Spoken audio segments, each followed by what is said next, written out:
हे समजलं जातं. तर दुसरं एक सांगणं असं की मामांविषयी कुणी अंधश्रद्धा पसरू नये बरोबर. आणि मामांकडे येताना श्रद्धेने यावं.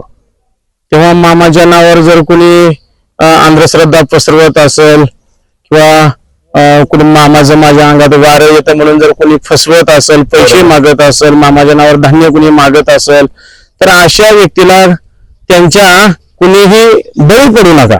अंधश्रद्धेला कुणी बळी पडू नका. कारण मामांचं काम असं आहे, मामाने सांगितलं होतं माझ्या नावावर जगात कोणाकडेही भीक मागू नका. माझा हात देण्यासाठी असा आहे, घेण्यासाठी असा नव्हे.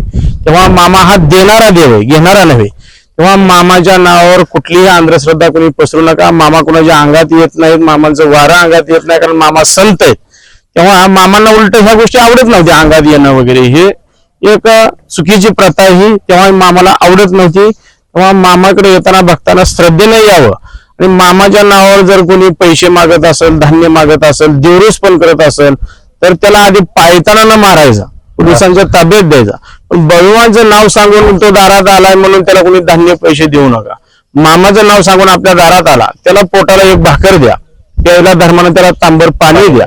याच्यापेक्षा त्याला तुम्ही 10 रुपये द्याल तर ते कुठेतरी जाणार आणि दारूच्या दुकानात जाऊन दारू पिणार आणि दारूच्या मड्यावर घालणार. मग देणाराही पापी आणि घेणाराही पापी. तेव्हा मामाच्या नावावर असं कुणी जर सोंगी डोंगी आला तर त्याला कोणी धान्य देऊ नका, पैसे देऊ नका. मामा कोणाच्या अंगात येत नाही, मामाचं कोणाच्या अंगात वारं येत नाही. तेव्हा ज्यांना काय आपली समस्या असेल त्यांनी डायरेक्ट देवाशी कनेक्ट व्हावं, मामांच्या तळावरती यावं आणि आपली समस्या मामांपुढे व्यक्त करावी.